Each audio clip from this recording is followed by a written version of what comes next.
Good afternoon, members and officers. Can you see and hear me and the rest of the panel members? Great. We have in the room, obviously, the three panel members you can see online, and we also have the applicant here in the room with us.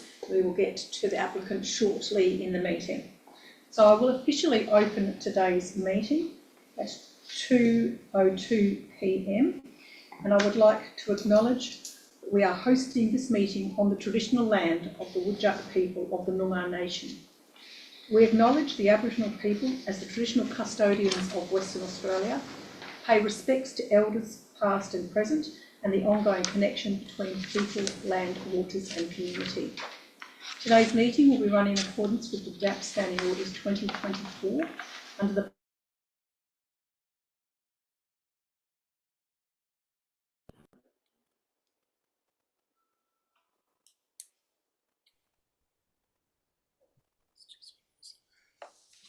Did they cut out or? Yeah, I've lost it as well. Yeah, I've lost Okay. them. I was checking my internet. It's not us.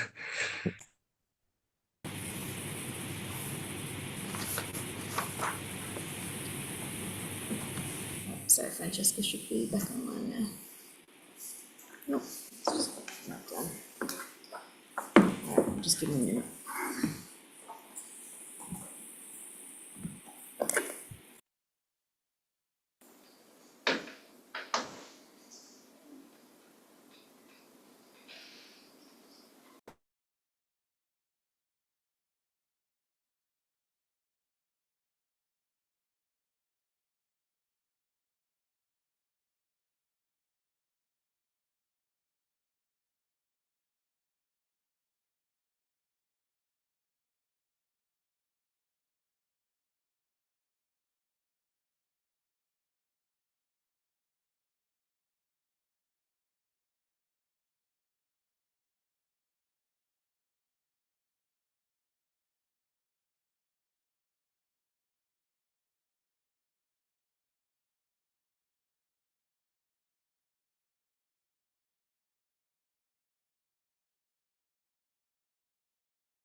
Sorry everyone, I just had a few technical difficulties, but should be working now. Okay, can you hear me okay? Great. All right, we will continue on with just the introduction. We didn't get very far, but I'll continue where we left off. Today's meeting will be run in accordance with the DAP Standing Orders 2024 under the Planning and Development DAP Regulations 2011. This meeting is being recorded and live streamed on the DAP website in accordance with Regulation 42A of the Planning and Development DAP Regulations 2011. Panel members may refer to technical devices throughout today's meeting to assist them in considering information before them. Present for today's meeting, online we have Councillor Matthew Woodall, welcome, Councillor Daniel Lim. In the room, furthest to my left, we have Luigi D'Alessandro, Specialist Member. To my immediate left, we have Clayton Hine, Deputy Presiding Member. My name is Francesca Lafanti, Presiding Member. We also have in the room the applicant, Sean Fairfowl, which we'll get to a little bit later. And we have online officers from the city, Troy Capuel, I can't even pronounce this, Troy Capuelci. Am I reasonably close? Capuelci, yeah, pretty close, not too bad. Okay, and Josh Acaro. Okay, Josh, you're going to have to pronounce this one as well. That's okay. Josh Curacciolo. Thank you. We have two officers as well. We have no apologies for today's meeting and no members on leave of absence. Minutes for this DAP meeting, as with other DAP meetings, will be available on the website. We have one item on today's agenda and we will move now through to Part B at the City of Melville. Members, can I have a show of hands that you have duly considered all the documentation contained in Part B of the agenda and Part B related information, and that includes the R13 direction response published on the 26th of August 2025. It's unanimous for the minute taker. Members, are there any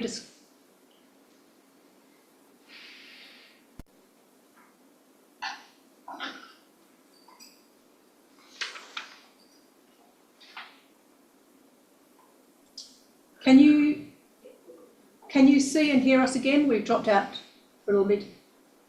Yeah, we can hear you and see you. Yeah. Thank you. We are on item 2, disclosures of interest. Members, are there any disclosures of interest? And I'll first go to both members online, Councillor Matthew Woodall and Councillor Daniel Lim. Was this matter at all considered by Council or at a briefing session? Yes, I have a disclosure of interest. Would you like to provide your disclosure of interest? Yeah, I've submitted it in writing, but it's just I participated in council deliberations on this item, I believe. Thank you. Thank you. I don't have that listed here, but thank you for that. Approval is granted for full participation in today's meeting. Is there any other disclosures of interest? Yes. So, Madam Chair, sorry. So I didn't submit a request, but I was in that same meeting as Councillor Woodall as well. Okay. Thank you. And in accordance with the DAP standing orders, you are declaring that you participated in the meeting, but you're not you're not bound by any of those decisions, and will undertake independent exercise of judgment. And approval is granted for Councillor Daniel Lim to fully participate in today's meeting. Members in the room, are there any disclosures of interest in relation to matters on the agenda? No. There are no other disclosures of interest. We have no Form 1 applications for today's agenda. We do, however, have Form 2 application in relation to number 5, Fiona Wood Road, and number 55, Barry Marshall Parade in Murdoch, modifications to the original determination. In accordance with the standing orders, we do have a deputation, one deputation here from Sean Fairfowl in accordance with the DAP provisions, particularly clause 4.8.2. Your presentation is limited to 3 minutes, and then after which we will go to questions from both the panel members before moving to city officers. We have indicated that we've received your material and has been read and considered by the members. Handing over to yourself. Thank you very much. You've seen my stuff, so I won't go through it in any great length, but overall this is the changes come about because we're into detailed design for the housing element of this application. The intent is to commence construction hopefully before the end of the year, and we think that the outcomes for social and affordable housing in this location is a good outcome. So we obviously urge you to support it generally as per the alternative recommendation that I've submitted. In terms of that, I note that the city has provided a response to the Section 13 request. Our request is not too dissimilar to the city's response. I guess the only one where, or there's probably two that were slightly different, and that was the language around condition 38. Whilst philosophically I don't believe that it is the applicant's responsibility to amend the medium island, we've agreed to it to keep this thing moving forward. And all we've said is that the extending the median island is to prevent right turn out onto Fiona Wood Road, rather than use a legal right turn or language to that effect. I think it means the same thing. And the only other one was our proposed additional amendment to condition 34, which deals with clotheslines. Federation Housing, as part of their review of the plans, were keen to ensure that cost to their tenants and residents was minimised in terms of the use of dryers. they wanted to be able to integrate closed lines as part of the balconies, where they were trying to minimise their view from the street. And if they're integrated into the design, then we thought that would be a good outcome that wouldn't unduly impact the amenity. So we've requested a modification that means that we need to provide plans to the city for them to sign off before we implement that as the solution, which should mean that we can get an agreement with the city to, get an outcome that works for all of us. So I guess the only other thing that I wanted to note was the plans that are included as an attachment missed out on including some updates to some of the landscaping details. And I guess most of that doesn't have a significant impact. I know that we've got condition 23 that deals with the requirement for an amended or for a final landscaping plans. But I just wanted to point out that on the car park podium levels, there was two small landscaped areas that were on each of those levels. Our public artist wants to take those away from being landscaping and put the public art in that space. So again, that was included in the. We would. I think we can cover it off as part of amended landscaping plans and as part of the public art conditions. So I don't know that we necessarily need to do anything at today's meeting to deal with that. But otherwise, that's all I've got. Happy to take questions. Thank you. Members, are there any questions to the applicant? I'll first go to members online. Do you have any questions, either of you, to the applicant on this presentation? Yes, Mr. Daniel.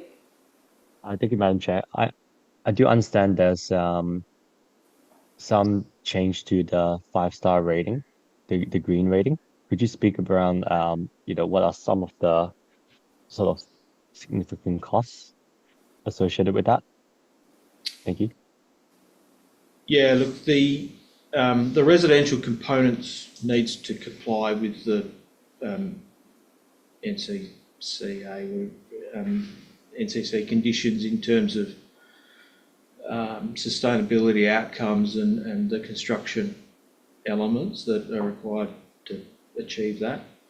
The 5-star rating requirement for the residential element does come with a significant cost, both potentially some of the elements that are included, but also the reporting and certification process. So the idea was that the actual 5-star requirements would be limited to the commercial side only, and the social affordable housing outcome wouldn't need to absorb those costs. And in terms of the sustainability detriment, that there wasn't seen to be a significant or a meaningful loss of sustainable outcomes because of the construction requirements that are associated with residential buildings now anyway. Sorry.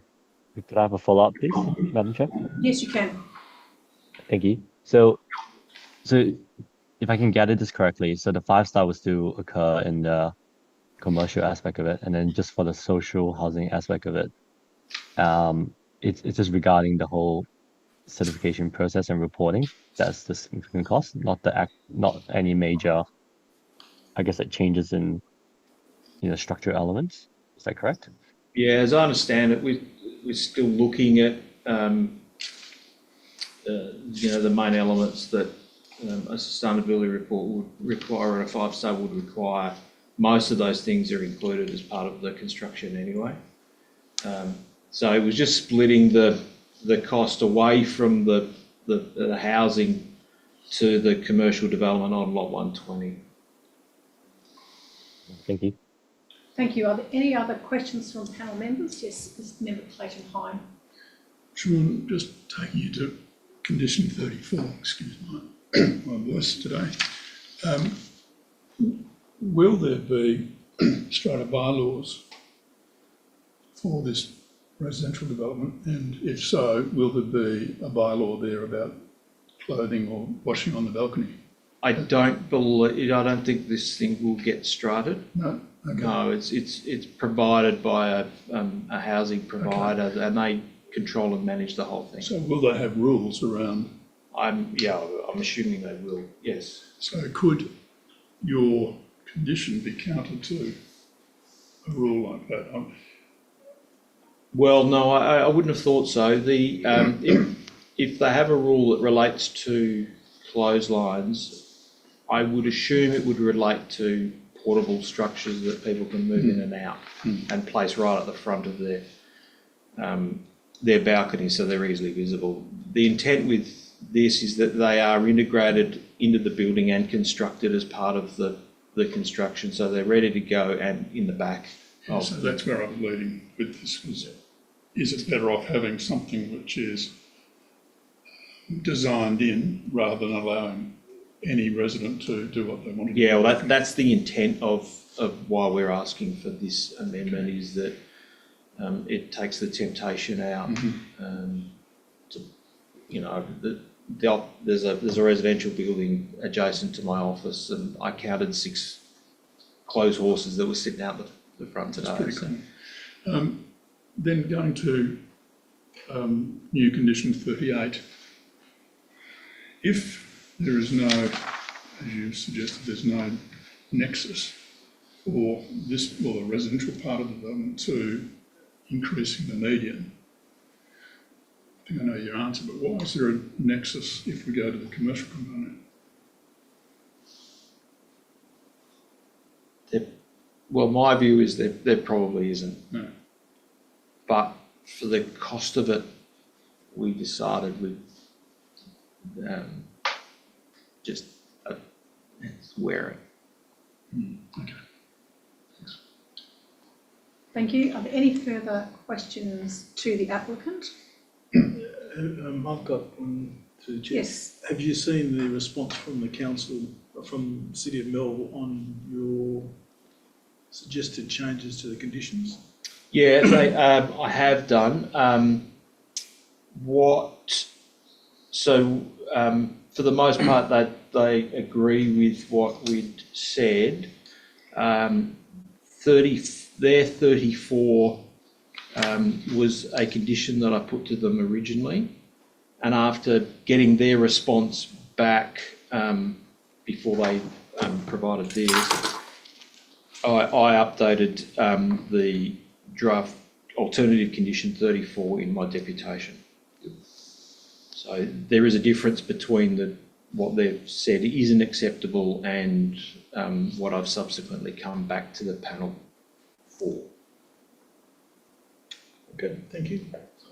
I have a couple of questions. 34, it appears from my read of both of the conditions, your suggested condition 34 and city officers' suggested condition 34, and I'll clarify this with officers, is that the intent is that the changes for the inclusion of clotheslines or other to be lodged with plans, and I'm assuming in both instances to the satisfaction of, to then be reviewed to the satisfaction of the city. Yeah. So that's the intention. Okay.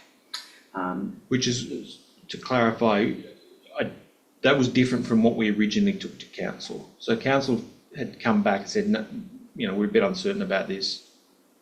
We don't necessarily support the change. So I've now come to you today with an alternative condition that requires plans to be provided to council to give them some certainty around the outcomes. So on that particular aspect, the language you've provided here, it suggests that you provide plans, but there's no response back, because that's contained in the second sentence, which is all other external closed drying. Are you reading them as one? I'm not getting to with the- I was reading there was one, yes, but I'm getting into the satisfaction of the city, which is what I understood. They wanted to have a look at it. yeah, now that you've mentioned it, it might be better off without the full stop and Including all other. and all other external shall be screened. Thank you. That was my only question. Thank you. If there are no further questions, we're going to city officers. City officers, would you like to make some comments about the proposal, including your RA, any comments you've heard today? I'll hand over to yourselves. Yeah, thanks, panel. Not too many comments. It's just with regard to condition 34 and condition 22. I guess we would like to see some design in terms of the clothes lines being integrated, and also with regard to the air cons as well, that the applicant has wanted to amend just before we, I guess, agree to it as amending the condition. The main reason was that it's, I guess it's a performance assessment would be required if it's either, not just fully screened, or if it's, not screened from public view. So whether that's appropriate as a condition that contains some performance design principle type assessments, I'm not sure.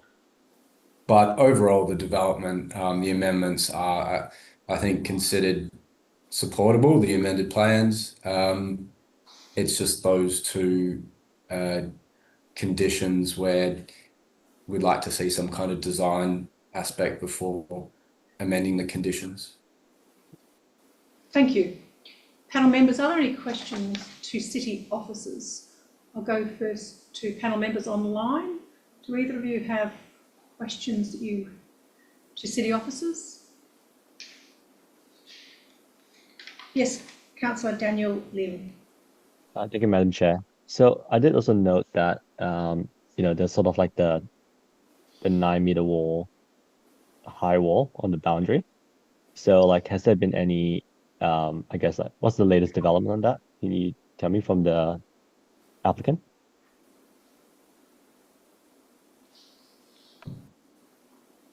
So, Councillor, I'm not sure what you mean. So the 9-meter boundary wall? Yeah,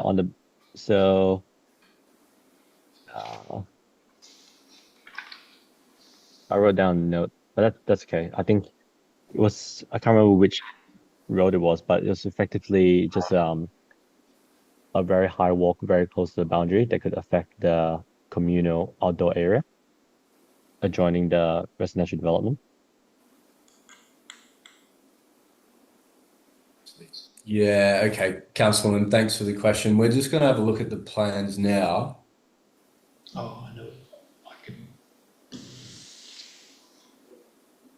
There's been a comment in the room for those that are online. The applicant has indicated that he has a comment. I'm happy to take that in relation to this matter.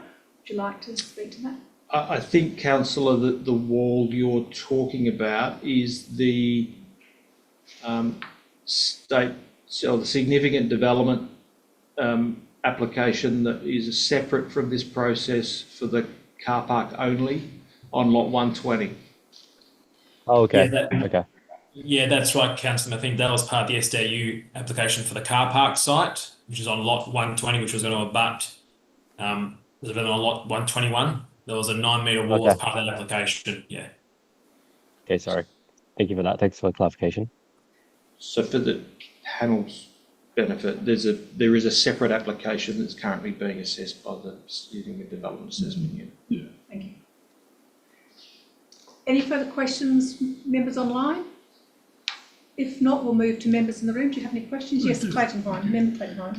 And Josh, you mentioned in relation to proposed condition 34, that you would look at it from a performance point of view, and you seem to indicate that as a performance measure, you shouldn't be able to see any clothing externally on the line. Is that what you're saying? And if so, how would you come to a reasonable solution between yourself and the applicant? Thank you for the question, but I think with this one, maybe it was a misunderstanding. I guess it didn't have to be fully screened. That's fine. But just to see exactly, I guess, the design that they're thinking with the integration, and how that fits with the overall design. It's noted that I think the estate DRP has touched on it in their latest advice that it's seems acceptable. Specifically, I think for the either the clothesline or the aircon. But yeah, whether we can just condition it, I guess, as a performance assessment prior to a building permit, or whether we'd like to see some kind of rough design or something that they're thinking of before. I think we'll err on the side of we would like to see some kind of design. Yep. Okay. Then turning to new condition 38. And I'm going to go back to your condition which required the extension of the median for the residential component was a part of that approval. Where is the nexus? What is it about this amendment that's causing that median to be extended? Thank you for the question, member. We've got Kamal in the room as well. He's our road safety engineer, the coordinator. I think Kamal might be able to provide some advice there. Okay. So it's anticipated that due to the high number of turn-in traffic from O'Neill Drive and the congestion that might be on Fiona Wood Road itself, a lot of traffic from O'Neill Place might make an illegal right turn, because that island as a mother is set back from the entrance. So there is a room for a legal right turn movement. I will try to stop that, and that's the reason for extending. Still, we allow right in and left in, but right out will need to be prevented.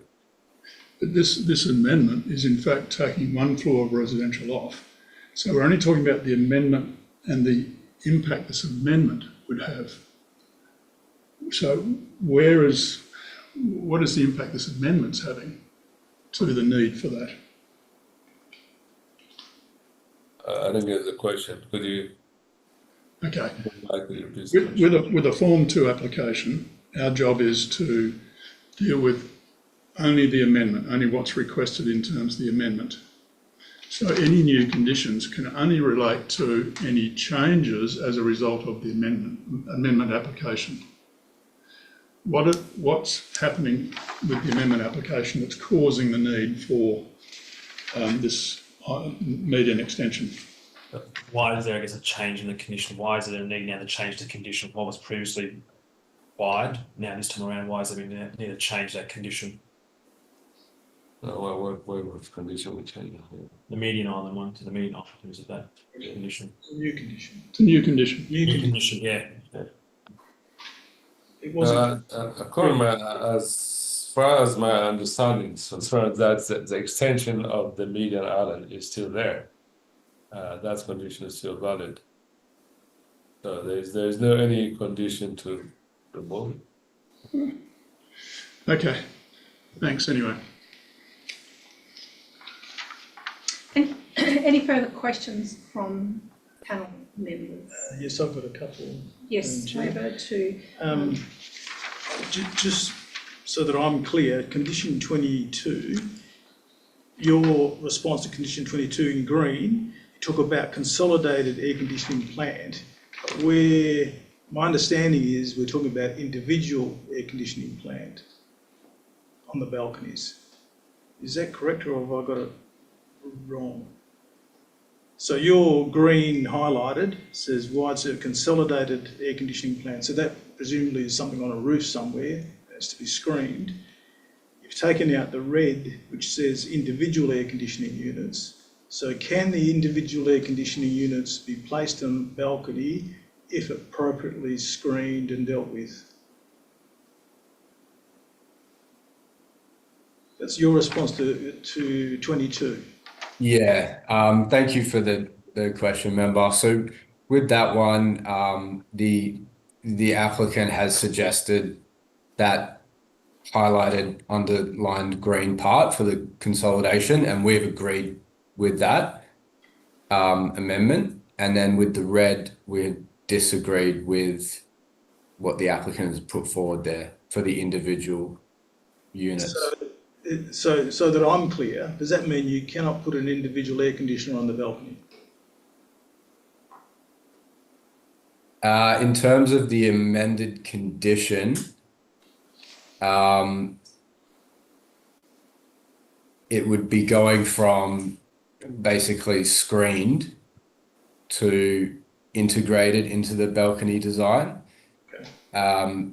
We would think if it's going to be integrated into the balcony design, we'd like to see a design for that, how that's going to happen. So we haven't agreed to that, but it could be that if we had some kind of design, we could consider that. Yeah.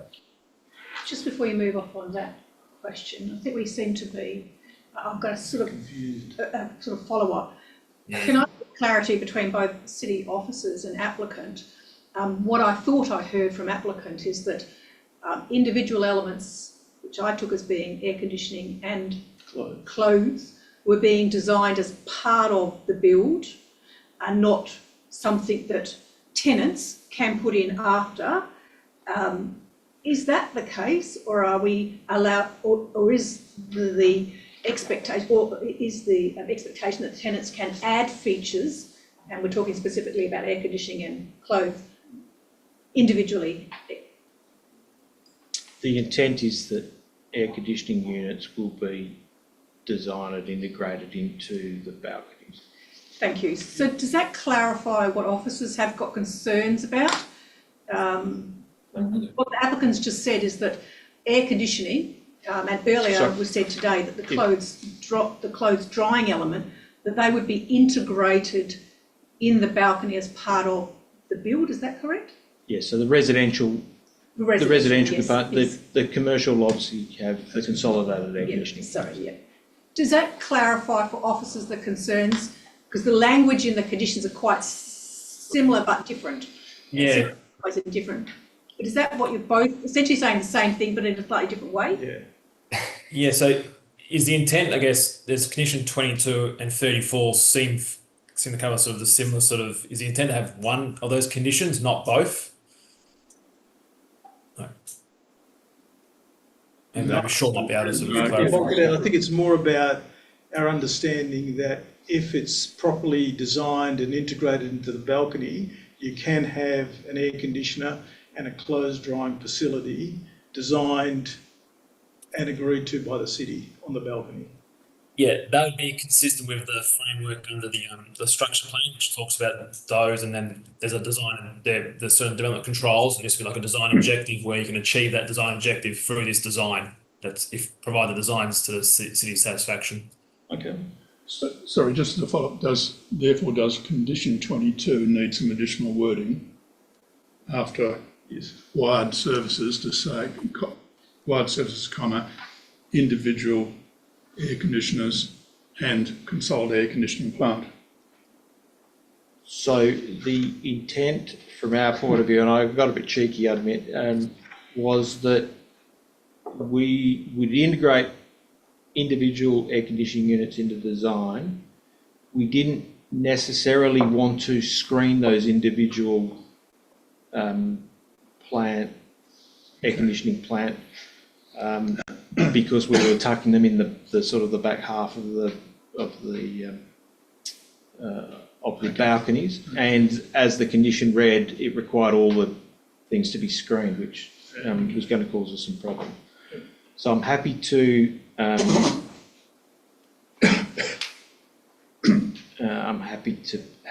have a condition that talks about plans to be lodged that demonstrate integration in a similar manner to 34.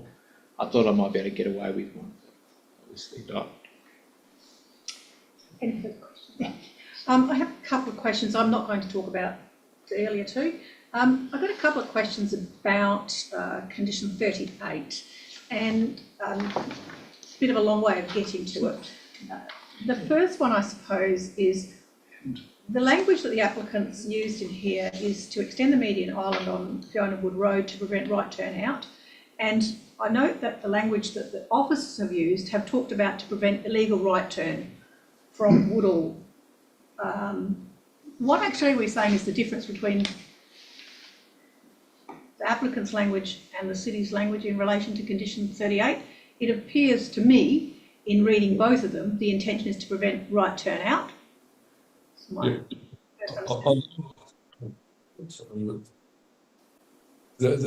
purpose is to make sure that still the right in is allowed. Sorry, I can't hear you very well. Sorry. Yeah.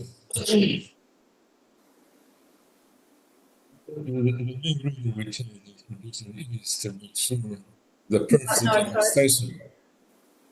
So there's something happening with the microphone. I can't actually make out any words you're saying. I don't know if anybody else can. No. I could hear the other officers clearly. So you can hear me? I can hear you very clearly, yep. Yeah. Yeah. Try and get. Can you hear me now? I can hear you now perfectly. Thank you. That's good. I mean, the main reason is to make sure that the purpose of the extension is still to prevent right out, but still allow right in. So when we say just put extension, we just want to make sure that it doesn't really restrict other access as well. Thank you. Now, that's the first part of my question, which now I understand the condition. The second part of my question is the plans that we have in our documents show, to me, the main change included in attachment, whatever it is at the back of the documents, the approved plans in attachment 13 with the current plans is, in my simple language, that the service area and the is shown. So in the original plans, they showed the service area via a Wannell Place with the parking for residential and commercial via Barry Marshall Parade. In this current proposal, that is reversed. The parking for residential and commercial comes off Wannell Place and the service comes off Barry Marshall. So that's the change, as I understand it, between what was approved and what we've got in front of us today. So in that context, I suppose my question is, why is the applicant responsible for road works in an area that a structure plan, that the area that the planning framework anticipates this form of development and scale and intensity? And in the meeting of June, previous meeting, there was a lot of conversation about all access coming off Woodall and not off Barry Marshall because of PTA. What I'm trying to get at is, if the applicant's plans as we have today, the amended plans as we have today, push the main movements into Woodall. Wannell. Sorry. Wannell. Sorry, Wannell. Sorry, I beg your pardon. Wannell. Sorry, I beg your pardon. What the intersection, I would have thought, has been designed to take the intensity of development that this proposal has got. So I'm a little bit unclear as to why the applicant development would now need to make modifications to a road that, my understanding, has been designed to take actually this intensity in development from that road. So why is it their responsibility to extend or modify the intersection? My understanding is probably as a structural stage, maybe the extent of development of this area may not have been known to this detail that we have now. At the moment, we have a full detail of the traffic movement. And it's from a road safety point of view, it's better. Still, we're not saying 100% responsible for it, but for the safety improvement of traffic access into that area, we recommend, and that's why we put that condition. And in development, when there is a new things happen, it's probably, I think, it's not a strange thing to modify certain sections of road or add additional element on the road. So that's not really something quite a strange thing. It's a little improvement. I don't think is highly demanding things. Just as a follow-up, and isn't the way the intersection is designed currently with that median attempting to stop the right turn? The central the median itself within the one whole place. No, I can't. Sorry, your microphone's gone strange again. Sorry, man. So the median. No. Can you hear me? Yeah, that's better. Don't know. Yeah. You said probably from. No, sorry. No, it's gone. No good. Yeah. It's gone. Yeah. Just try and speak to. Yeah. So I'm just plan No. in the median island. We're having some Can't hear you properly. some difficulty with your microphone coming through to us in the room.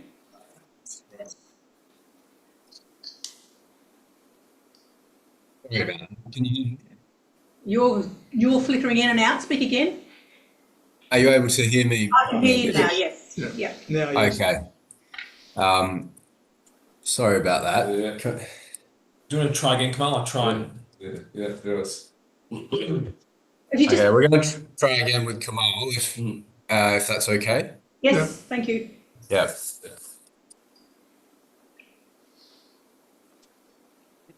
Can you hear me? Yes. Yes. Thank you. Yeah. From what I say, at the moment, No, the it's gone. the median island on Fiona Wood Road looks a little bit set back, so there is a chance there is a gap for traffic from one old place could turn right But into was it originally designed to try and prevent those cars turning right? It's supposed to be. Yes, right. So is it a mistake of the original design that didn't succeed? Could be. Okay, so why is it the responsibility of the applicant to fix up a mistake? Well, it's written here, high traffic movement. That's Okay. exactly. Yeah. That. So just try and improve that. That's the main. Yeah, no, I understand what you're trying to do. I understand. Yeah. Thank you. We have, I think, member Matthew Woodall. Did you want to speak? Did you have your hand up? Yes, thank you. Just had a question just about the changes proposed to the traffic in the median islands. My understanding, and perhaps this is also to the applicant, but the applicants and the cities, or the applicant, I understood to sort of have reluctantly agreed to make the modifications. Is that correct? And is there a general agreement between the parties? Just wondering whether it's a point of dispute or not. Does the applicant wish to make a comment? I'd be interested in hearing. Look, our preference would be that there isn't a cost implication to us, but we weren't going to die in a ditch. Were you able to hear that okay? Yes, thank you. Yes. And I just had a further question, if I may. Yes. So it was just in relation to the air conditioning units and the clothesline. So just with the air conditioning, the condition 22, the city's response to the R13, it does talk about their it uses the language screened from the street to the satisfaction of the city, and then the other condition relating to the clothes drying talks about screen from public view, which maybe because it's a bit of a legalistic interpretation, but I would have thought they're two different things, because I assume that, you know, air conditioning which is set back on the balcony, it won't be visible from street level to the general public. However, it may still be visible to the public if they're in another building, for example. So just seeking some clarity from the officers. My understanding is that the intention would be screening from the street rather than screening from the public at large, but could I just have confirmation or some comment on that? In the street.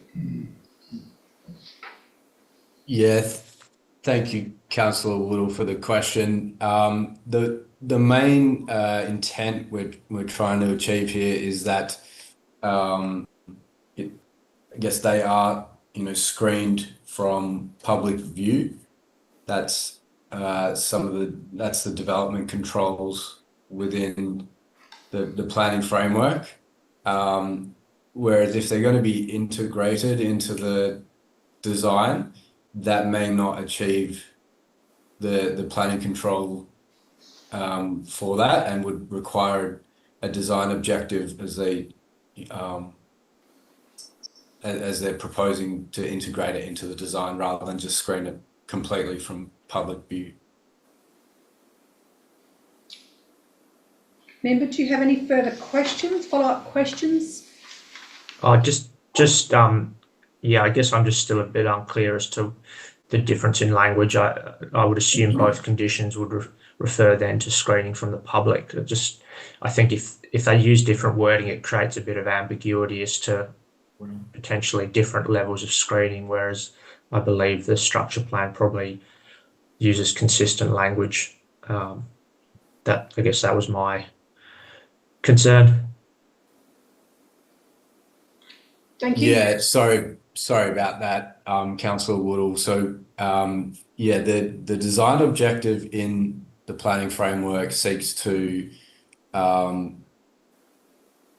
minimize the impact of services on the public realm.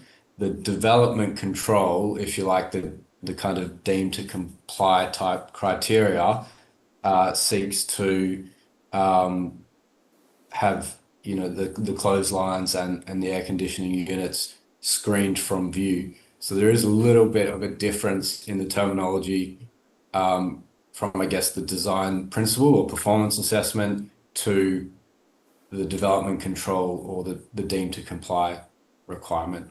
And that's probably where perhaps there's a bit of confusion there in the city's response, if that makes sense. Any further questions, Councillor Matthew Woodall? Are there any further questions from panel members? If there are no further questions from panel members, Can I make just comment on the difference? I'd be interested in hearing it, yes. We would probably be a bit concerned about amending the condition for the screening of services so they are hidden from view, because as you look down from the residential tower onto the commercial building, we won't be able to completely hide plant and whatever from view, whereas that conditions probably is more appropriately talked about in terms of view from the street, whereas the other one is probably better. It could be either way. Thank you. Members, are there any other questions you have by the applicant or city officers? If not, thank you very much. We will now move to the agenda. We have a recommendation at the beginning of the agenda. We are dealing with the Form 2 application. I will just move back to the agenda. Is there a mover of the RA recommendation as written? It is moved, Councillor Matthew Woodall. Is there a seconder for the RA recommendation? It is seconded, Councillor Daniel Lim. Would the mover like to speak to the motion? Sure, just very briefly, I think the amendments that have been proposed to the plan are relatively minor in the scheme of things, and overall I think they're uncontroversial. I think it still presents as a very high quality development, and I think the issues raised around the clotheslines and air conditioning screening can hopefully be resolved via potentially an amendment to the wording that captures the sort of discussion today. But I think there generally seems to be broad agreement that can be reached between the city and the applicant around how those are dealt with. So I'll leave it at that. Thank you. Thank you. Would the seconder like to speak to the motion?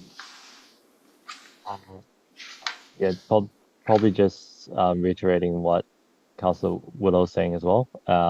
It is, I feel like the minor changes, they're not, sort of big or like significant. So, but I am sort of, looking into bits and pieces around the Green Star rating and whatnot. But there seems to be more benefits than concerns. Thank you. Thank you. Members, are there any other speakers to the motion on the table? Member Clayton Hine. Thank you. Look, I entirely agree with Councillor Woodall, his comments, and Councillor Lim. This is, in the context of the overall development, very minor amendments, really. But I would like to move a couple of amendments, if I may. I'd like to add that condition 22 as per the applicant's alternative motion. To reveal them separately. Yes, it can, yep. Okay. So we're dealing with condition 22 as amendment 1. That's Is right. that correct? Yes. Yep. And what is your change? Well, it's to add consolidated air conditioning plant to the original condition. So you're moving the applicant's language Yes. in as written here? As written in the alternate. Sorry. Is there a seconder for the amendment 1 that is being moved by Member Clayton Hine? I did a second. It is seconded, Member Luigi D'Alessandro. Would you like to speak to that? No, not to just reiterate, basically just to clarify that condition. Are there any other members that wish to speak to amendment 1? If there are no other speakers, would you like a right of reply? No. Thanks. We are going to the vote on amendment 1, condition 22. The language as it's a modification to include consolidated air conditioning plant as per the applicant's language. All those in favour? It is carried unanimously. Back to yourself, Member Clayton Hine. I'd like to include condition 34 as per the applicant's alternate motion, which is the one that says prior to the commencement of development, plan shall be lodged which demonstrate that clothesline and air conditioning plant, I'm adding that to it. Air conditioning plants, yeah. If proposed, are integrated into the balcony design and located to minimise the view from the street, and instead of all, and all other external closed air entry shall be screened from public view to the satisfaction of the city. Is there a seconder for amendment 2 to condition 34 as read out by Member Clayton-Heim. Is there a seconder? It is seconded. Member Matthew Woodall, would you like to speak to that? From my point of view, I think we've discussed this a lot today, and I think it makes sense, given that this is for social housing, that we try and minimise cost to not only the developer but to the occupant in the future. And I think there will be ways to design this so that there is a minimal impact in terms of the view from the street. Thank you. Would the seconder like to speak to it? Just to say that I'm confident that this still includes this having to be to the satisfaction of the city. So I'm confident that a compromise outcome will be reached that minimises the visual impact without necessarily preventing it completely.